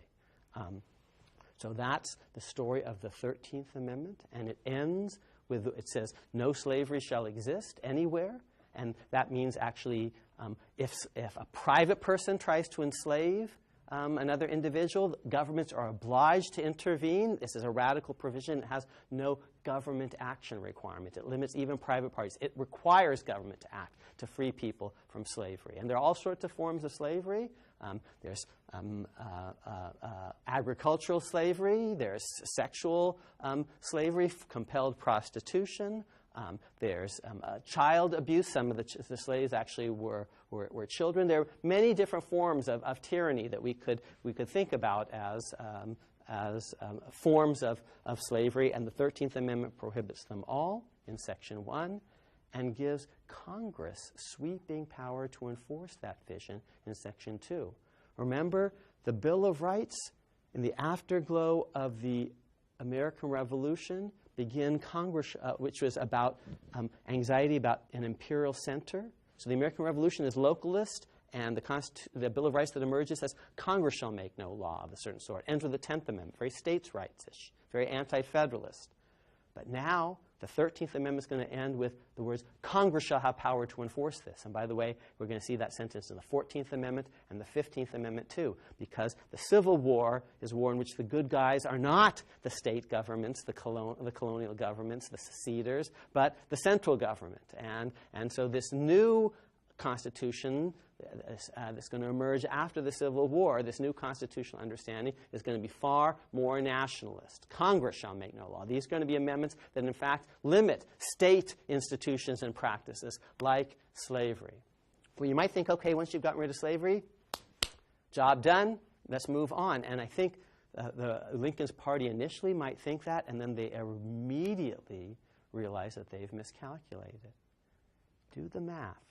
What happens once slavery ceases to exist? Now all these slaves become free blacks in the South. So how's that going to work? You still have the Electoral College. You still have the apportionment rules of the House of Representatives. Now all these free blacks who aren't being allowed to vote in the South will nevertheless count in the Electoral College, count in the House of Representatives census, but not at 3/5, because that's how they counted when they were slaves. They still counted, they still added to the Southern strength, but with a discount 3/5. Now that they're freed, thanks to the 13th Amendment itself, they're going to count at 5/5. They're going to count for even more. So the concern is the South is going to come back into the House of Representatives, come back into the Electoral College with even more clout than it had before. Not letting its blacks vote, but getting even more votes, because now the 3/5 has become 5/5. And so the Republicans immediately realized that they're going to need at least another constitutional amendment, and that amendment is the 14th. And it's huge. It's probably the most important feature of our Constitution. We're going to talk about it again and again and again over the course of the lectures to follow. So let me just very briefly identify some of the things that the 14th Amendment does. Its first sentence says that everyone born in America is born an American citizen. We're all born citizens here. We're all born equal citizens here. Black and white. I would add male or female, Jew or Gentile, gay or straight, because it doesn't use the word race. This overturns the Dred Scott case, which said not just that slavery had to be allowed in the territories, but also that basically free blacks could not be citizens. And the 14th Amendment says, oh, yes, they can. Constitutionally, we're all created equal. We're all born equal. It's a constitutionalization of a radical reading, a broad reading, Lincoln's reading of Thomas Jefferson's Declaration of Independence, all men are created equal. That's the first sentence. It says everyone's an equal citizen in America, black as well as white. So you're not just free. It's not just that we're ending slavery. You are a citizen. You're an equal citizen. The next sentence of the 14th Amendment, no state shall make or enforce any law which shall abridge the privileges or immunities of citizens of the United States. So now we move from a Bill of Rights that says Congress shall make no law to an amendment that says no state shall make a law. Remember, who misbehaved before in the Civil War? It's the state governments. And so now we're going to have, in effect, a second Bill of Rights, a Bill of Rights against the state governments. We needed a Bill of Rights against the central government after the American Revolution, and we got one. But now we need a second Bill of Rights against state governments. No state shall make or enforce any law which shall abridge the privileges or immunities of citizens of the United States. And note that some of the same words of the First Amendment are now appearing in the Fourth. No, shall, make, law, abridge. That's in the First Amendment. That's also in the 14th Amendment. But now it's no state.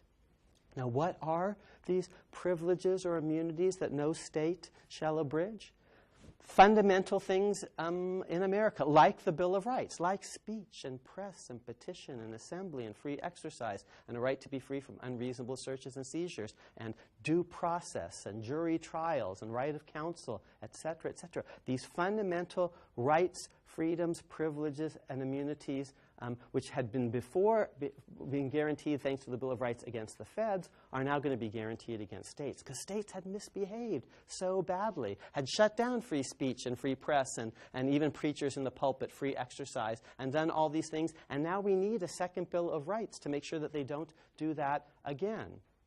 So you might say, well, gee, if the 14th Amendment was about, and this is a thing called incorporation of the Bill of Rights against the states. That's how lawyers and judges talk about it. And you might think, well, gee, if it's about incorporating the Bill of Rights against the states, why doesn't it say Bill of Rights? And the answer is because it's about more than just the Bill of Rights. It's about other unenumerated rights and freedoms, the privilege of the writ of habeas corpus, proof beyond reasonable doubt, all sorts of other fundamental things, the right to testify in your own behalf as a criminal defendant, and all sorts of other fundamental rights and freedoms.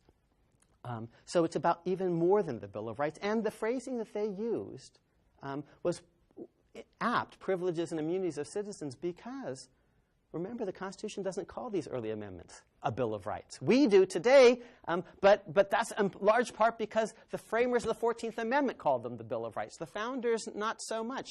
The Supreme Court never referred to the early amendments as a Bill of Rights before the Civil War. They did refer to these amendments as privileges and immunities of citizens. And so the 14th Amendment says states can't mess with these things. And you might say, well, if states can't mess with these things, why did they say due process in the next sentence, or the next clause? Because isn't due process a privilege or immunity that already is covered? So why a separate mention of due process? And the answer is the due process clause protects persons above and beyond citizens. The only folks protected by that first privileges or immunities idea are citizens. But the framers of the 14th Amendment thought persons deserved protection as well. And they also said persons deserve equal protection and due process. Now, here's one thing the 14th Amendment didn't do. It didn't guarantee a right to vote. You might say, well, why isn't voting a privilege or immunity of citizens? Well, remember in Article 4, way back when I go I'm a Connecticut person, to New York, I get all sorts of civil rights, but not a right to vote or to serve on a jury. So political rights under Article 4 were seen as not covered under privileges or immunities of interstate citizenship, nor are they covered by the 14th Amendment, which is about privileges and immunities of citizenship that I have against my own home government, not just when I go to New York, but against Connecticut. I have certain rights, speech, press, and so on, but the 14th Amendment doesn't quite give me a right to vote yet. Today, courts say equal protection gives you a right to vote. It's not so clear that originally that's what was intended, because remember, equal protection is about persons as distinct from citizens and aliens especially, and they've never had a right to vote before. And that's why all the framers of the 14th Amendment, actually, to a person, to a man, said this isn't about voting rights. This is about civil rights as opposed to voting rights. And why did they insist on that? Because they didn't have the votes at the time to get a voting rights amendment through. But they will, just shortly thereafter, with the 15th Amendment, get a voting rights amendment through. How are they able, with the 15th Amendment, to get through what they weren't able to do in the 14th Amendment? And the answer is the 14th Amendment did have some rules about voting. And the rules about voting, which are in Section 2, said if you don't let basically black people vote, then you get fewer seats in the House of Representatives and the Electoral College. And then the framers of the 14th Amendment did one. So as a practical matter, that was going to really penalize the South because it had a lot of black people and not so much the North, which had fewer. And then the framers of the 14th Amendment did one other thing. They said, we're not going to let the Southern governments back into the House of Representatives and the Senate until they promise to let black people vote, and in fact until they ratify the 14th Amendment. And you might say, well, why was that okay? And that's because basically these Southern governments were un-Republican. They didn't have free speech, they didn't have free press, they weren't letting black people vote. Black people were a majority in some of the Southern states, a huge plurality in others, and so it just wasn't right. Once these slaves become free, you can't prevent them from voting. If they're slaves, that's one thing. It's like aliens can't vote. But once an alien becomes a citizen, it's very different to prevent them from voting. Once these slaves become free, it's very different to prevent them from voting. Yes, some northern states prevented blacks from voting, but that was a small percentage of the population, say the Republicans, 1-2%. Whereas in the South, it's 60%, 50%, 40%, 35%. It's much different to exclude a huge population base. So how do you get the 15th Amendment? Once you impose black suffrage on the South, then they come back into Congress, and these new Congress people will support an amendment to constitutionalize that everywhere, to have black suffrage in the North too. And that's the 15th Amendment. Now, who's upset by all of this? Among others, women. They're saying, why are you enfranchising black people before, some of whom are illiterate, many of whom are illiterate? Why are poor, illiterate black men getting the vote before Radcliffe and Smith educated white women? And there are a couple of arguments. One is that blacks fought on the battlefield, and voting rights are connected to arms bearing. And another is you can count on men to protect the women in their lives. When the men vote, they'll protect their wives and mothers and daughters and sisters, but you can't count on whites to protect blacks. So we're going to come back to that story. And the women are not quite mollified by these stories. So they're going to, once we have an amendment that says in the 15th Amendment, no abridgment of voting rights on account of race, women are going to say, let's add sex to that. And that's going to be a story that we're going to come back to in the next couple of lectures. But I'm going to end this one by, once again, reminding you of the image in the accompanying chapter of America's Constitution, a biography. It's chapter 10. Shall I trust these men? This is Lady Columbia, America. Shall I trust these men, these former Confederates? They want sort of back in. Shall I let them back in? Robert Lee and others. Shall I trust these men? And not this man, a black man who's lost his limb in service of America. He's wearing a Union coat and a Union uniform. Black men win rights, initially rights to be free, later rights to be an equal citizen, and eventually rights to be an equal voter, because they fight and bleed for the Union on the battlefield of glory. Remember the story with Denzel Washington and Matthew Broderick in that movie, the Massachusetts 54th. So once again, here we see deep connections of the three great themes of American history. Democracy. Democracy is being extended to those, to black men.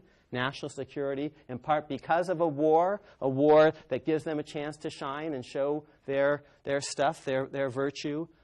So national security and democracy and the story of slavery. But now we move from a pro-slavery constitution before the war to an emphatically anti-slavery constitution after the war. That's the great Reconstruction. That's the constitution we live in today.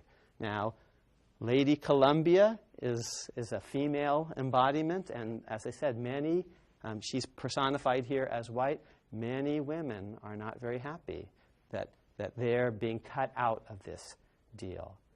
There's going to be another great war in America at the beginning of the 20th century, World War I, and women are going to get the vote in that war and because of that war. So the national security story that we see here, that we saw at the founding and that we see in the Civil War, will continue. And that's the story, among others, of the next two lectures. So please stay tuned.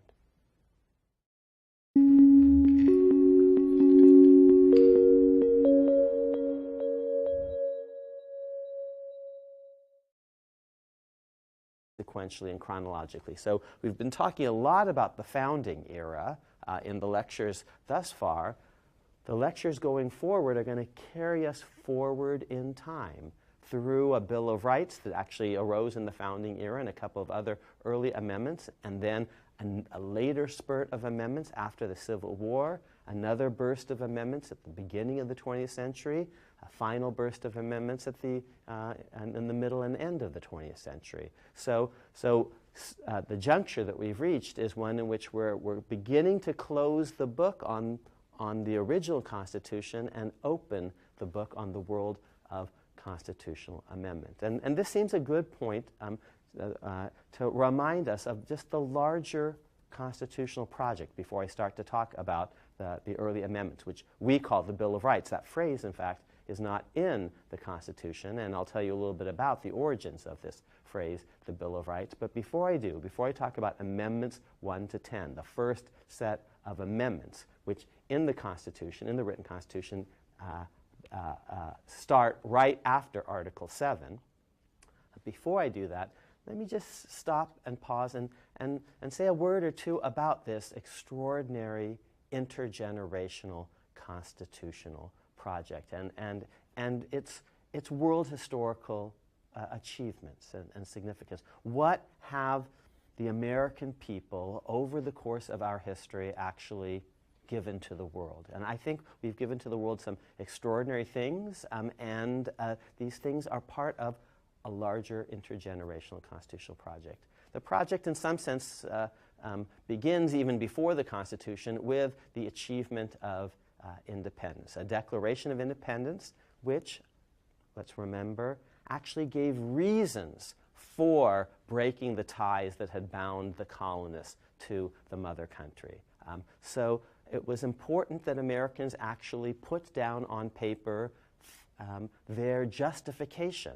They submitted facts to a candid world about why they felt impelled to separate from King George because of all the abuses that had been perpetrated and how their petitions and remonstrances had fallen on deaf ears. Our revolution was organized around ideas and principles. It stood for something.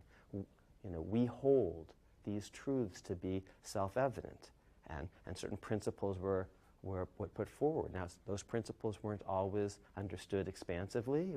All men are created equal. Those words were penned by a slaveholder who doesn't free his slaves at his death, Thomas Jefferson. Yet Those words would grow over time intergenerationally. Lincoln's generation would give those words a deeper and richer meaning than the founders did, and those words will continue to grow and expand over the course of American constitutional history, and that's what we're going to be talking about, how the words from early eras do get built upon by later generations. But the American Revolution was with the old states. We're not going to colonize over these new lands. And that's an extraordinary project, a sort of an anti-colonial project. We're going to take an entire continent eventually and basically working our way from the eastern seaboard. We're going to work our way all the way to the Pacific Ocean, take these territories, and eventually turn them into states. It's a great, epic project.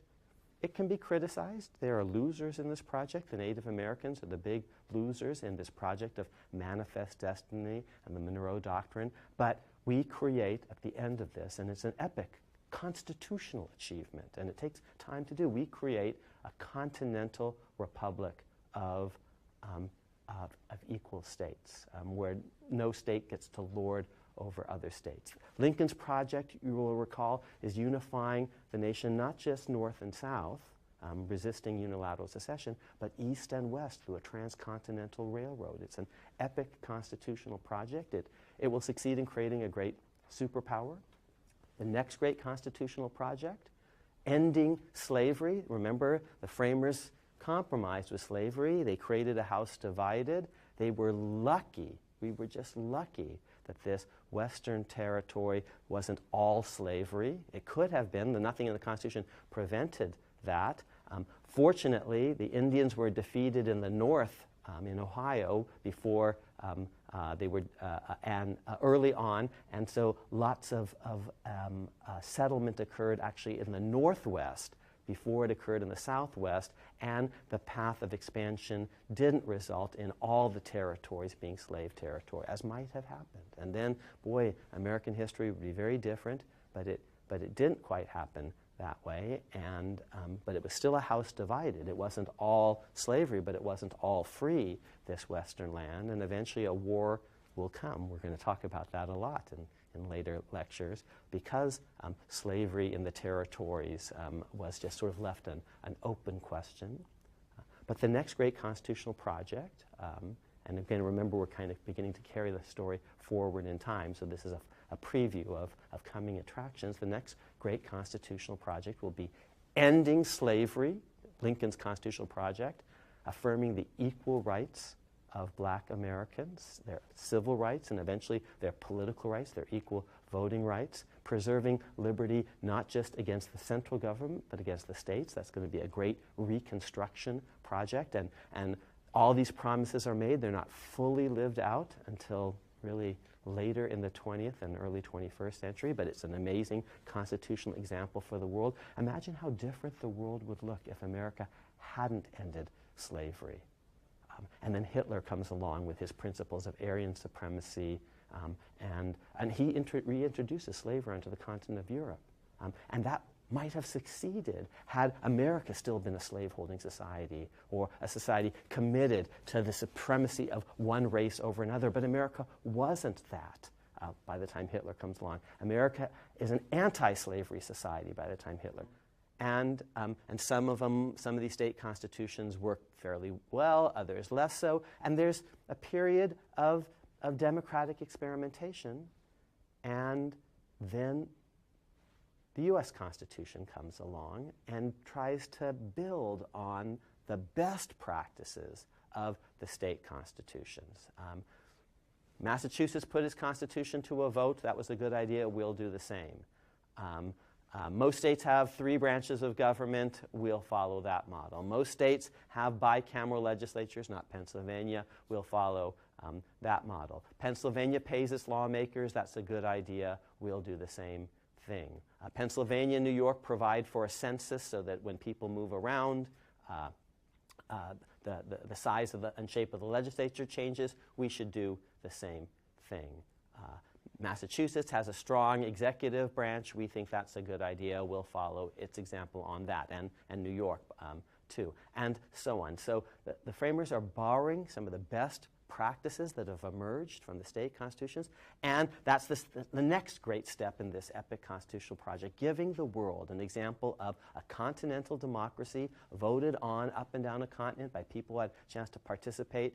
I argued in the early lectures that was the hinge of human history. It was extraordinary. And that conversation that the Americans had up and down the continent is going to lead to future reforms like a Bill of Rights, which we're going to talk about very soon. So out of that conversation come additional good ideas and new ideas when you get people talking to each other up and down the continent. But we're not done. This intergenerational project is only getting started.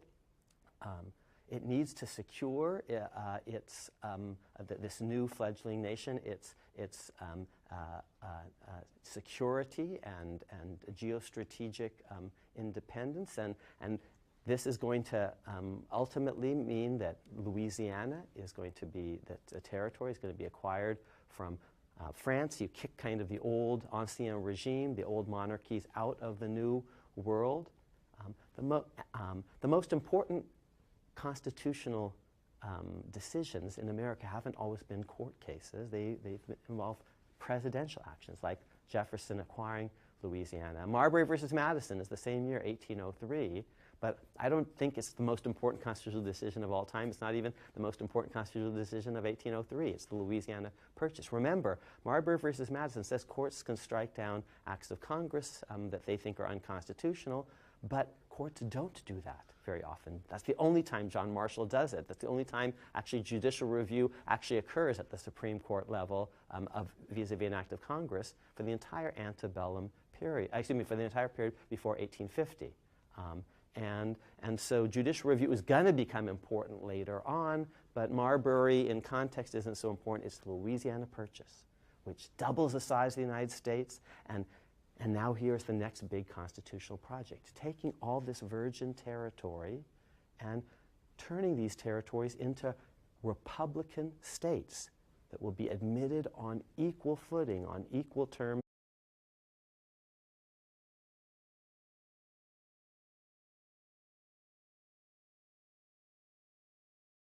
Welcome back. At this point, we've reached a particular interesting juncture in our guided tour of the written Constitution. We've talked about the preamble, how the Constitution was ordained and established by the people. We've talked about Articles 1, 2, and 3, vesting powers in a Congress, in a president, and a judiciary, the legislative, executive, and judicial powers, respectively. We've talked about Article 4, which outlines the significance of horizontal federalism, the relationship of states between amongst themselves and vis-a-vis the federal government, and of territories. We've talked about Articles 5, 6, and 7, which showcase the idea of the supremacy of the Constitution, how amendments to the Constitution require specially broad democratic consensus in Article 5, how the Constitution is the supreme law of the land, notwithstanding anything that a state might say to the contrary, or Congress, or the President, or federal courts for that matter, in Article 6. And we've talked about how Article 7 completes the project, mirroring and echoing the preamble, kind of a bookend to the preamble, specifying the particular ways in which we, the people of the United States, via special conventions, did in fact ordain and establish the Constitution, and in ways that we did so that actually originally did not involve all 13 states saying, yes, we do, but originally only 11. 9 would have sufficed for the Constitution to go into effect among those states so ratifying. So that's where we are. We've come to the end of the original Constitution, and now we're going to start talking about the amendments. And we reached, as I said, a particularly interesting juncture because it turns out that the amendments are tacked on to the end of the document. That didn't have to have been the case. In many state constitutions, amendments are basically woven into the earlier document. In effect, the earlier document is word processed, and you get version 2.0 and 3.0, and it looks just seamless. But that's not how our Constitution, the federal Constitution that is, has in fact been amended. The textual amendments have just been added to the end chronologically, as so many postscripts, PSs and PPSs and PPSs, like a careless written letter, a critic actually once said. But this is a reminder of one hugely important truth about the Constitution, that our Constitution is an intergenerational project. It's not merely the achievement of a group of founders, but actually a group of founders and amenders. Later generations of Americans are going to add these texts to the Constitution, and we're going to be able to see them, the contributions of these later generations, with distinctive clarity, because it turns out the amendments were added. A successful military revolution, but it was organized around ideas. It does not, even though many people in America are opposed to independence, this successful colonial revolution does not end in a bloodbath in the streets with people slitting each other's throats in civil society the way the French Revolution does. It doesn't end with a kind of despotism that one sees with later Russian Revolution, Chinese Revolution. As revolutions go, military revolutions, it's a successful colonial revolution, it's rather admirable. It's not completely bloodless. It's not velvet. There had to be a war. It's not quite like the Czech Velvet Revolution in the late 20th century, but it's pretty impressive. Folks who oppose the revolution are not guillotined. They're kind of voted off the island. They're politically ostracized, but it's still pretty impressive. There's a military leader who emerges, George Washington, and he gives up military power. He surrenders it. That's not true in most revolutions. These military figures actually hold on to power forever. The Fidel Castros and Ho Chi Minhs and Mao Zedongs and Lenin. So in the history of the world, these Napoleon, the American Revolution is pretty impressive, it seems to me. It's about ideas, and the dissenters are ostracized to some extent, the loyalists, but not guillotined, as will happen in the French Revolution. And this leads to a constitution. So that's the first big kind of American project, modeling for the world a successful colonial revolution that doesn't spiral out of control. And it leads to, and a revolution is a kind of negation, saying no to something. We cast off the English yoke. We reject that, but then we have to build something presumably better. To lay the foundations of a new government that will protect unalienable rights. That's the project, says the Declaration of Independence. It's the right and the duty of a people when they confront a tyrant to throw off the tyranny and erect new governments, to alter and abolish their system to make it better. And the first iteration, the first round of great constitutional reform, very exciting constitutional reform in America, is at the state level. A bunch of state constitutions emerging in 1776 and thereafter, and trying out different ideas, and there's some experimentation, and some state projects work and others don't. The Massachusetts Constitution, for example, in 1780 is put before the electorate, and they say yes, modeling what will become a federal practice in 1788 of getting the entire continent to vote on a constitution. So the first round is state constitutions, and a lot of them are written, and they have bills of rights or declarations of rights, and they map the powers of government, and they try to delimit the powers of government. And